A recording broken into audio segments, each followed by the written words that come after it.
Magandang araw po sa inyong lahat. Share screen lang po ako. Ayan, maraming salamat po sa pagpapakilalang iyon. Yun talaga yung achievement na gusto ko i-highlight, no? Malaking bahagi na po talaga ng aking buhay, no? Pastime, hobby ang paglalaro ng video games sa tabletop games po. So, sumali na rin po ako dati sa mga regional tournament para sa isang MMORPG nung aking kabataan. No? So, ipapakilala ko lang po, ito po yung pagdidisenyo ng larong tabletop para sa pagtuturo ng wikang Filipino. Simulan ko na po, no? Tabletop, ibig sabihin, ito ay anumang uri ng larong gumagamit ng patag na espasyo. So, ibig sabihin po, nangangahulugan po ito na kahit yung mga ultimo uno cards ay maaaring i-consider bilang tabletop game. So, mas general term po ito para sa mga larong gumagamit ng patag na espasyo. So, yung i-develop ko po, o yung idinisenyo ko po na larong isabuhay, papakilala ko muna po. Yung larong isabuhay ay idinisenyo ko po na tabletop game mula 2017. Somehow na ipinal ito. Somehow lang po, no? Mamaya ipapaliwanag ko po kung bakit. Noong 2024. At ito po, papakilala ko isang turn-based role-playing cooperative campaign tabletop game para sa game-based learning. Isa-isahin ko lang po, hihimayin ko kung ano-ano ito yung mga to. Yung isa buhay po, kaya po ganun yung name niya, ay laro din po siya sa mga salita. Isa buhay kasi kumbaga, simulasyon siya ng isang realidad. Simulasyon, pero hindi kapareho talaga, pero somehow it reflects yung realidad. So, isa siyang simulacrum, kung tutuusin. Uh, so, coming to life. Ibig sabihin po, yung mga madalas na nababasa, napapanood lamang ng mga estudyante, mga mag-aaral natin sa klase, uh, i-develop ko po siya bilang isang laro na kung saan mas interaktibo, imbis na passive, may bahagi sila doon sa material, nakikipag-interact sila doon sa material. Gayun din, laro din siya ng salitang isa, kasi isa nga po siyang cooperative game. Ibig sabihin po, hindi magkakalaban yung mga mag-aaral dito sa larong ito, bagkus sila po ay magkakakampi at ang kanilang kalaban ay yung disenyo mismo ng laro. Kaya po isa. Tas buhay, kasi patungkol po itong aking uh, idinisenyong tabletop sa mga wikang katutubo sa Pilipinas. So, yun po yung pinanggalingan ng salitang isabuhay. Turn-based po siya, kasi tulad ng ibang laro, kung nakapaglaro na po kayo ng mga role-playing game, may panahon ng isang player para kumilos, gumalaw sa loob ng laro. After po ng turn niya, yung panibagong player po uli, tapos yung panibagong player, tapos yung laro na, tapos yung teacher bilang facilitator, siya naman po ay pwede rin gumalaw. So, may turn po ang bawat isa. Mamaya po bibigyan ko po ng mas detalyadong pagpapaliwanag ito. Role-playing, kasi po kahit na cooperative game po ito, magkakakampi sila, meron silang bawat mag-aaral o manlalaro ay may sariling role. Yung role po niya, yung karakter na tangan po niya, ay may kakaiba or unique na kasanayan or skill na hindi makikita sa ibang mga karakter din po. Sa ganung paraan, parang kahit magkakakampi sila, magkakagrupo, naiiwasan yung tinatawag na freeloading. Kasi alam mong ikaw at yung tinatangan mong karakter ay may mahalagang function sa loob ng laro. Isa po siyang campaign tabletop game. Meron po kasi mga tabletop game na mabilis lang po talaga ang isang buong laro. 10 minuto tapos, okay na po. Pero pag sinabi mong kampanyang tabletop po or campaign tabletop, tumatagal po ito ng mahabang panahon, no? Kung pamilyar po kayo sa mga larong Dungeons and Dragons, sa mga larong Pathfinder, ito yung mga uri ng laro na kakain talaga ng oras, kung hindi man oras araw. Campaign po ito kasi hinati ko po ito sa ilang sesyon na maaaring laruin sa loob ng isang semestre or quarter ng pagtuturo. No? Tapos huli, isa siyang game-based learning material kasi parang may misconception po ata ang ilang mga tao hinggil po sa aking laro na akala nila, saan ito mabibili? Pwede ba namin itong laruin? ng stand-alone, ng hiwalay, ng pastime lang. Sa ngayon po, nakadisenyo pa po siya na isa siyang game-based learning material. Isa po siya actually alternatibong material panturo para pakita sa mga mag-aaral yung kasaysayang pangwika ng bansa. Idinisenyo ko po talaga ito partikular para sa grade 11 dahil yun po yung tumatalakay sa kasaysayang pangwika ng Pilipinas at maging po sa kolehiyo para sa ilan na ganun din po yung may ganoong bahagi sa kanilang curriculum. Halimbawa po sa amin, may wika isa po kami na GE, General Education Course. Bahagi doon, talagang tinatalakay yung kasaysayang pangwika ng bansa hinggil sa mga polisiya, mga pangyayaring may epekto direkta o indirekta man sa ating mga wikang katutubo. So, ano po siya, game-based learning material kasi may bahagi po ng laro na nakatali pa rin po siya sa kung ano ang itinuturo ng teacher sa klase. So may ganun pa po siyang component. Bagaman bukas po ako sa hinaharap na i-develop siya na may standalone version, yung pwedeng laruin lang ng kahit na sinong enthusiast na laro. Siya para gamitin ng teacher sa klase. Yan. Ayan. May motivasyon, ang motivasyon ko po sa pagdidesenyo ay nagmumula sa tatlong bahagi ng aking buhay. I hope mahanap niyo din po yung ganong motibasyon. Una, yung pagiging isang guro. Malaking bagay sa akin. Alam po natin to mga guro sa Filipino na napakahirap humanap ng libre at aksesibleng mga material panturo. Meron tayong ilang mga nagbibigay ng ganon tulad ng Aklatang Bayan ng Sentro ng Wikang Filipino. Pero limitado pa rin or kakaunti, no? Unlike kung ikukumpara sa mga paksang nakasulat sa wikang Ingles.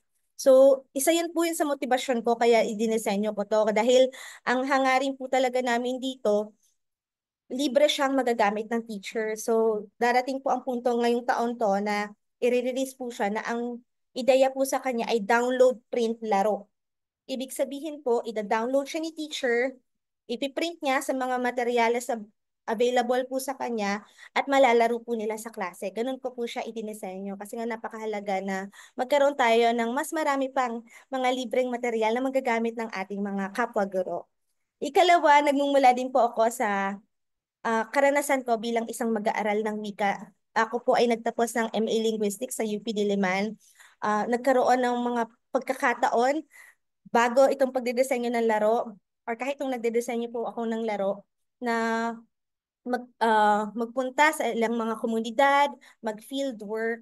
No? So yung karanasan ko po doon na hindi ko ma-translate sa ilang mga publikasyon ko dahil structure po ng wika or grammar po yung inaaral ko para sa particular na panahon na yon, itinranslate ko po siya doon sa paano ko nga ba to gagawin, paano ko ipapaalam sa mga mag-aaral ko kung ano yung karanasan ng mga komunidad at kanilang mga wika uh, sa isang paraang palatable sa kanila or malapit sa puso nila. So doon ko po naisip na laro kasi nga kahit ako po bilang isang tao ay mahilig po sa paglalaro. No? So malaki din po yung bahagi ng motivasyon ko, yung uh, simula kabataan ay paglalaro po ay bahagi po ng aking pastime. Ayan. Ipapaliwanag, dalawa po ang layunin, mga layunin sa loob ng larong Isa Buhay. Mamaya po ipapakita ko din kung ano yung itsura, working uh, itsura ng laro. Na una, dalawa po ang goal ng mga mag-aaral kapag naglaro po sila nito. Una, panatilihing buhay ang lahat ng mga wika sa loob ng laro. May misconception din po kasi na akala nila matututo po ang isang mag-aaral ng panibagong wika. Ang Isa Buhay po ay tungkol sa buhay ng mga buhay na wika sa bansa at papaanong yung mga polisiya, mga pangyayari ay direkta o indirektang nakakaapekto sa buhay nila. Bakit may mga wikang developing, bakit may mga wikang tila malakas, institutionalized, ngunit bakit may mga wikang katutubo na threatened, bakit may mga namamatay or namatay. So yun po yung gustong kong ipabatid na layunin sa loob ng laro. So ang layunin po ng mga manlalaro sa loob ng laro, una, panatilihing buhay ang lahat ng mga wika sa loob ng laro. 22 lang po ng 180 mahigit na mga wikang katutubo sa bansa ang kabilang po sa larong ito. Pero salamin na rin po siya kung paano yung mga pang-polisiyang, pang-edukasyon, nakakaapekto direkta or indirekta sa buhay ng ating mga buhay na mga wika sa bansa. Yung ikalawa po ay makapagtayo. Kasi may tatlo po yan, Luzon, Visayas, Mindanao. Makapagtayo po sila ng bahay wika para sa mga pangunahing isla. Mamaya po papakita ko sa inyo kung paano po iyon. Paano nila mapapatayo ng bahay wika, no, yung mga pangunahing isla. Para po sa araw na ito, mas ibabahagi ko po yung papaano yung proseso ko po sa paglikha nitong isabuhay bilang isang laro. Ah, sa pamamagitan po ng konsepto ng Isabuhay 2. Yung Isabuhay 2 po, ito na po actually yung bubuod ng papaano po yung naging thought process ko, papaano yung mismong pagde-develop po ng larong Isabuhay. So, habang binabaybay po natin yung ilang mga yugto nitong konseptong ito, papakilala ko na rin po yung mga gamit or yung mga ilang mga elemento sa loob ng aking laro. Unahin muna po siguro natin yung isa. Kasi malaking bahagi po, una talaga, bago ang, bago ang lahat ng ito, ang una muna ay kailangan mong isipin kung ano yung mga dapat isaalang-alang sa pagdidesenyo ng laro. So una po, isang malaking bahagi po sa akin yung kalagayan ng pagtuturo. Hindi po kagandahan ang internet sa aming campus ng panahon na iyon. Or rather, wala po talaga kaming internet ng panahong iyon. Wala rin pong gadget ang aking mga mag-aaral kasi ang dami pong nagsabi na bakit hindi mo gawing digital yan. Pero sa kalagayan ng pagtuturo ko po, hindi po parang mas mainam po na nandoon siya sa isang anyong inclusive o inklusibo sa mga mag-aaral. Ibig sabihin kahit wala silang gadget, walang internet, makakapaglaro ang kahit na sino. Kung kaya po, yung anyong pinili ko rin na tabletop ay umuugat din po dahil mula sa kalagayan ko sa pagtuturo. Malamang ganun din po ang issue ng ilang mga paaralan, lalo na po sa kanayunan.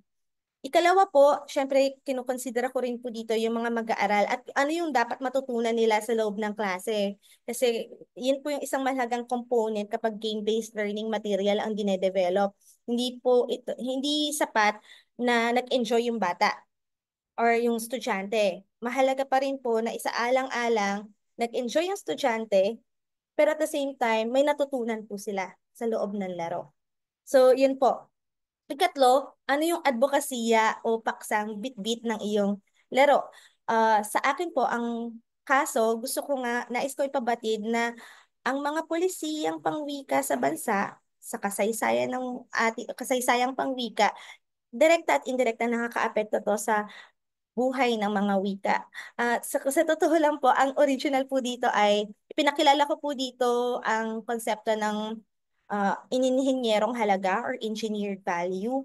Yun po yung naging tema ko kung paano ilalarawan yung kasaysayang pangwika ng bansa. Binaybay po actually ng laro yung pre-Hispanic hanggang panahon ng Administrasyong Duterte. Yun po ang coverage po ng larong ito. So napakahalaga po na ano yung mga dapat mong isaalang-alang sa pagpili ng anyo, ano yung kinakailangan mo isaalang-alang sa pagdidisenyo mismo. No? So napakahalagang bagay po ito na kailangan pagtuunan ng pansin. Mula po doon, ayan, so yun po pala yan, yung walang internet, walang gadget, yun nga, yung mga mag-aaral ko, meron silang karanasan sa paglalaro. Bilang libangan, may mga karanasan din sila sa paglalaro ng tabletop. Nung tinanong ko sila, marunong sila ng mga Monopoly, etc.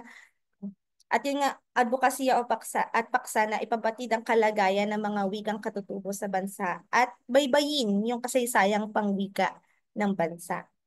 So, iyon po yung mga unang yugto po sa pagdidesenyo ko ng isabuhay bilang laro, yung mga dapat isaalang-alang. Ikalawa po, ah, ito po ay mula sa Proto-Malayo-Polynesian ni na Blast and Trussell na salitang buhat. Pero ang ano na po nito, ang mga variations sa po ito sa kasalukuyang mga wika natin sa Pilipinas ay buat sa Ilocano, buhat sa Hanunuo, buhat mula sa Aklanon, Hiligaynon, Binuki, na ang nangangahulugan pong gawin o likhain. So dito na po yung mismong pagdidesenyo ng laro. Mula doon sa mga isinaalang-alang ko, ipapasok ko na po iyon doon sa ikalawang yugto na kung saan lilikha na ako ng isang disenyong laro. Dito po, ang ginamit ko para mas malinaw din pong makita kung ano yung mga dapat, ano yung mga elemento. Gumamit po ako dito ng Ludo Narrative Design ni Espen A. Arcef. No? So, mula po doon, ito na yung mga bagay na kailangang pagtuunan ng pansin. Dahil nga po isa siyang game-based learning material, ano yung layunin sa loob ng laro, kailangan konektado siya sa layunin sa labas ng laro. Ibig sabihin sa layunin mo sa klase. At mula doon sa layunin sa loob ng laro, kailangan mo lumikha ng mga sumusunod, yung mundo, yung karakter, yung gamit, at yung pangyayari. So, dito ko po ipapakilala ano yung mundo, ano yung karakter, ano yung gamit, at ano yung pangyayari sa loob ng laro. Yeah. Yung sa mundo po, ito po ay yung mapa, ng working map ng larong ito po.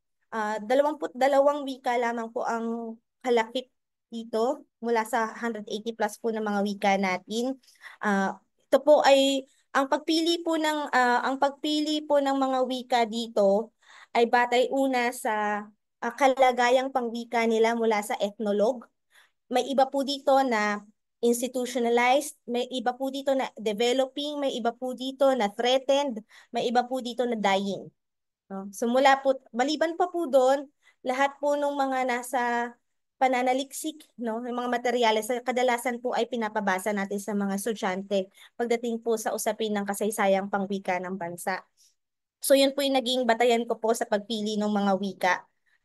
Later on naman po ay may bukas naman po tayo doon sa tinatawag na pagre-revise, no? Kung may gustong idagdag na wika, may gustong ibawas, etc. po. Kung makikita niyo po dito, nandyan po yung tatlong bahay wika, no?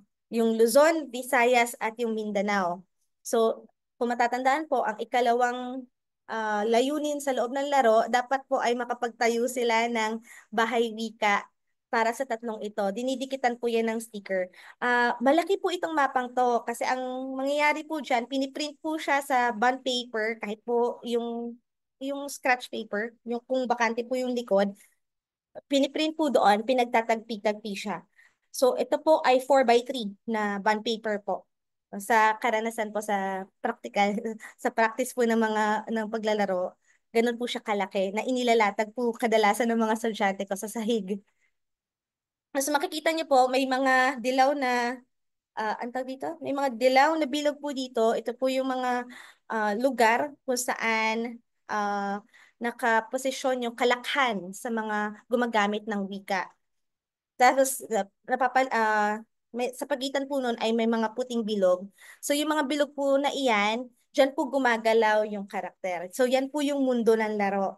May mga pamato po sila na sa ngayon po ganito po yung disenyo niya. May mga pamato po sila na ganito na yun po yung gumagalaw sa loob ng mundong ito. So, iyan po. Ito po ay idinisenyo ko gamit, nakalagay po siya sa PDF kasi nga download print laro na lang po siya. So, ganun po yung diwa ko nung dinidesenyo ko siya. Yan. Maliban po sa mundo, ito po yung tinatawag, kaya po siya role-playing. May mga karakter, magkakagrupo po ito, magkakakampi to, yung mga karakter na ito. So, bawat mag-aaral, mayroon po silang tatanganang isang karakter. Meron po tayong ang guro, ang mananaliksik, ang ahensya, ang tagapagtaguyod. So, itong apat po na ito, ayan po, kadalasan po piniprint po namin yan, sinusulatan nila ng pangalan nila para magkaroon ng pakiramdam na ako tong ahensya. No? Bawat isa po sa kanila ay mayroong sarili nilang unique skills or special na kakayahan. So, kapag umabsent, naku, wala, no? Kaya po kita nila yung kahalagahan din ng role nila doon sa grupo kahit na magkakagrupo sila. Oh. Makikita po niyo dyan, may 1 to 6, level 1 to 6, napapa-level up po nila ang character nila sa loob ng laro. Kaya po siya campaign tabletop. Pwede po nila ipa-level up yan. Siyempre po, pag tumataas, mas gumaganda yung kakayahan nila. Halimbawa po, mamaya, papakita ko po yung mga kakayahan nila. Pero yung nasa baba po, na makikita ninyo, yung pamato, no, mayroong katumbas na kulay po yan. So, yung pink po, yung rosas ay para sa tagapagtaguyod, yung berde ay para sa ahensya, yung Yung lila ay para sa guro at yung kahel po ay para sa mananaliksik. So may color coding din naman po sila ng pamato nila. So ayan po. So halimbawa po, yung ahensya, ah kung babalikan niyo po ito, kaya po niya, ang special po na kakayahan ng ahensya. Ito po palang mga karakter ay batay din po, halaw din po sa mga karanasan ko ng mga tao at grupo at institusyon na nagtataguyod sa wikang Filipino at mga wikang katutubo. So doon po halaw yung itong mga karakter na ito. So halimbawa, syempre, nakikita yung kahalagahan ng mga guro sa pagtataguyod ng mga wikang katutubo at ng wikang Filipino. Gayun din ang ambag ng mga mananaliksik.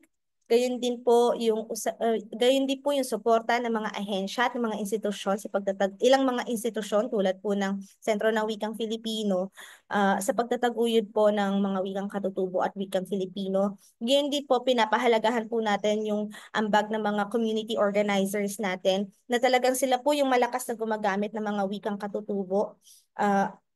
Sila po yung inspirasyon sa paglikha naman ng ang tagapagtaguyod. Ayan po. So, halimbawa po yung ahensya, may kakayahan siyang pigilan kasi po magne-negative yung buhay ng mga wika. Ang role po niya, special skill niya, kung level, ano siya, syempre pag mas mababang level, kung nasaan lang siya, yun lang yung kaya niyang pigilan. Pag tumataas na yung level, 1 degree, yung mga karatig, so ibig sabihin yung sambal, mapipigilan niya yung damagat remantado, mapipigilan niya yung pagbaba kung nandun siya sa area ng Tagalog. Kapag tumaas pa lalo yung level niya, hindi na lang itong tatlo ang kaya niyang i-cover, pati yung wikang Bontok at saka yung wikang Agta-Katubo. No? So, ganun po, tumataas yung kanilang level, gumaganda at gumaganda din po yung coverage ng kanilang special skill. Iba-iba po yan. Yung guro, mababang halaga sa pagpapataas ng antas. No? So, kapag tumataas, yung binabayad po nilang badge sa loob ng laro, bumababa. Ganon din po yung kay mananaliksik, kaya niyang tumalon mula sa isang bilog patungo sa kabila. Mas may nalalaktawan siya kapag tumataas yung skill po niya. So may mga ganoon po silang skills. So maliban po doon sa mundo at karakter, mahalaga din po yung mga gamit sa loob ng laro. Yung isa pa pong layunin diba ng laro ito ay mapigilang bumaba yung antas ng buhay ng wika na mga wikang nasa loob ng laro. So ito po yung halimbawa nito, ito po yung nakikita niyo po sa screen ay yung alternative version kasi yung prototype version ko po ay ganito po talaga siya, yung itsura. Ay, sana kita niyo po. Yun. Na meron po siyang magnet, etc. Kasi nga, ang problema po ng mga estudyante ko ay nagagalaw-galaw nila. Pero may alternative ako na ibinigay na maaring pag gamitin. Ayun po ay ipiniprint lamang. Tapos may mga pamato din na nagagalaw-galaw sa papel. So, ito po yung preset sa simula ng laro. Yung nakikita niyo po sa screen. Yan po yung preset uh, ng antas ng buhay or language vitality ng isang wika sa loob ng laro. So halimbawa po, ang Agkakatubo, magsisimula po siya na level 2 lang ang antas. Samantalang halimbawa, ang Tagalog ay nasa level 9.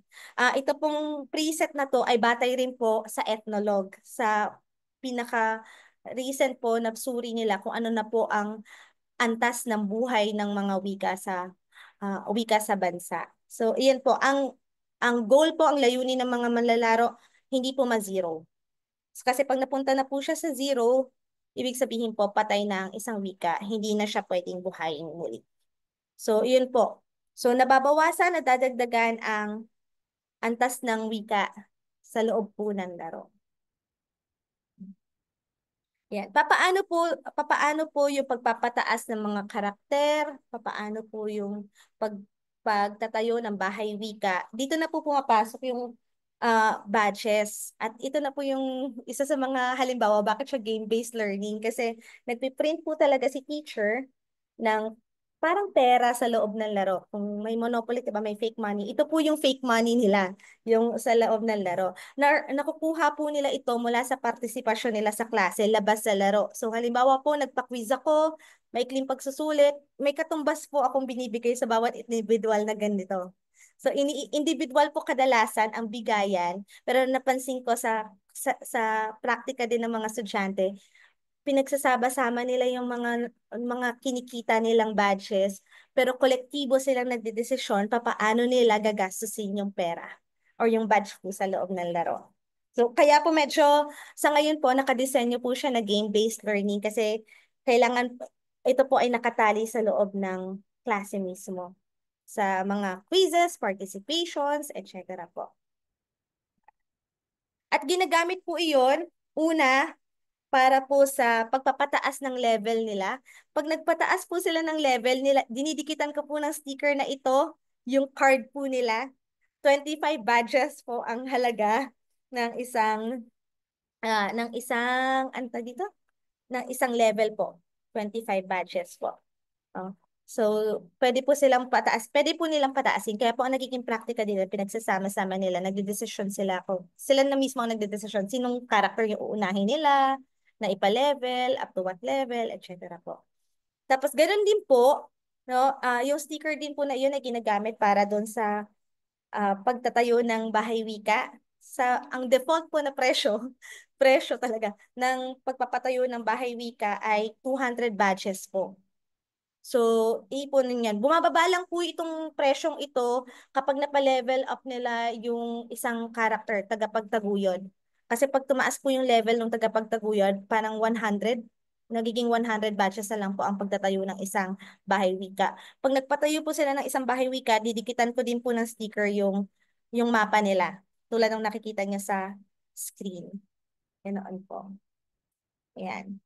At huli, syempre, no, kung meron kang mga gamit sa loob ng laro, may mundo ka, may karakter, ngayon, kailangan mo ng mga pangyayari. Dito na po pumapasok yung bulto din po ng aking pananaliksik. Ang ipinroseso po, ang isang hamon po kasi sa paglilikha at pagdidesenyo nitong larong ito, wala pa pong isang papel, walang isang lathalain na binaybay niya yung kasaysayang pangwika ng bansa mula pre-Hispanic hanggang Administrasyong Duterte. Marami po tayong mga nalathalang mga libro, artikulo, at saka mga journal articles, pero isang milyo siya, isang panahon lang.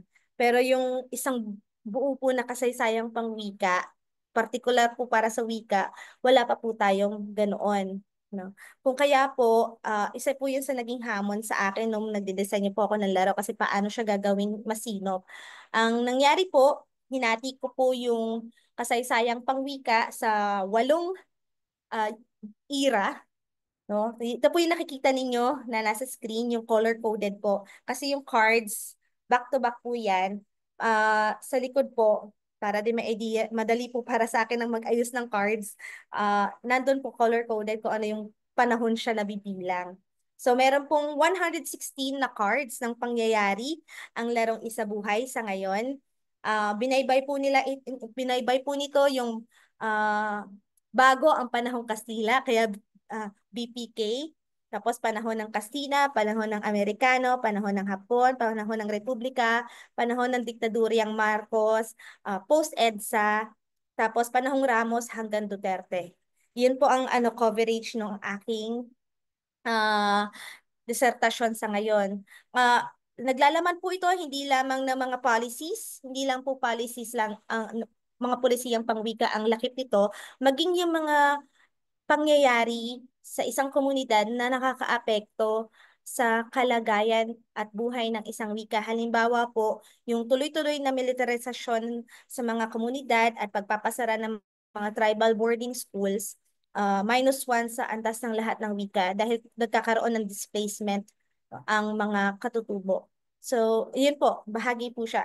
Ang lahat po ng mga pangyayaring ito ay mula sa 81 po na mga lathalain, halo-halo po ito, libro, journal articles, newspaper clippings. Yun po yung mga naging batayan ko. Mga kadalasang pinapabasa po natin sa mga estudyante. Yan. Maliban po sa 116 na pangyayari na cards, meron din po tinatawag na 57 na mga pagsubok. Bawat yung turi po, bawat panahon ay mayroon pong mga ganito. Halimbawa po, para sa panahon ng Hapon, isang malaking, 'di ba, isa sa mga bahagi ng panahon yon yung Mickey Mouse money. So dito po pag sa panahon ng Hapon, pag nabunot mo yung Mickey Mouse money, yung na Mickey Mouse ka, no, -10 po ng badge ang bawat pangkat. Or halimbawa po para sa panahon ng diktadoryang Marcos dahil nga po sa curfew, no? Merong -5 po ang galaw sa susunod na turn. Turn-based po ito, kung maaalala po ninyo, ang bawat karakter, meron po silang 10 galaw sa turn nila. So yung 10 galaw po nila yon, isang galaw para lumipat mula sa isang bilog patungong susunod na bilog. Pero pag nagpataas ka, kunwari nakarating ka sa area ng Tagalog, gusto mong pataasin yung antas ng wika, -5 po sa galaw ang babawasan doon. Pwedeng less than 10 ang galaw ng isang player, pero hindi po pwedeng lumagpas ng 10. Yun po ang rules. So, ayun po.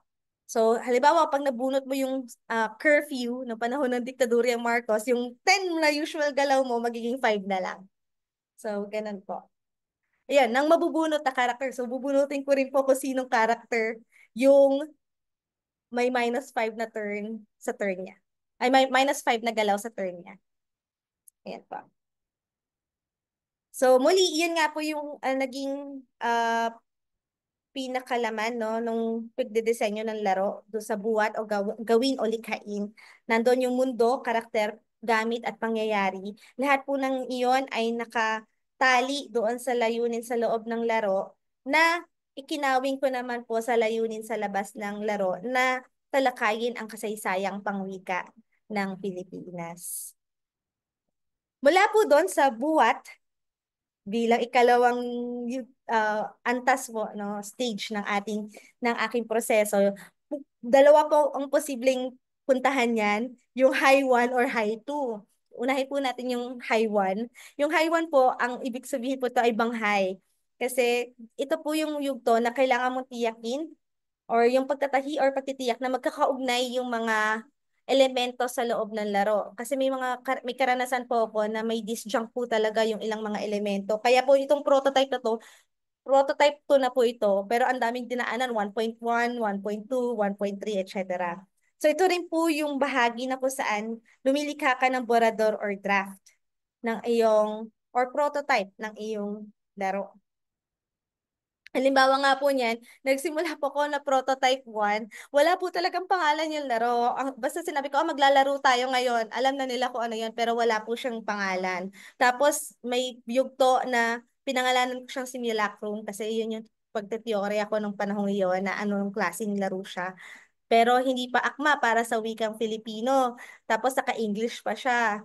Tapos lumaon, no, mula sa pangalan yan, naging isa buhay. So, ayan. Pero ngayon po, bago po ilabas ng libre, yung illustration po niya, inaayos namin yung designing kasi ako lang po yun actually. Ngayon po, may katuwang na ako. Sa kasalukuyan, may proyekto po ako kasama si Binibining Katrina May Sabangan. Ito pong nakikita nyo na kulay dilaw, ito na po yung working, ano namin, working illustration. So, ang hangad po kasi namin sana ay original yung mga imahen.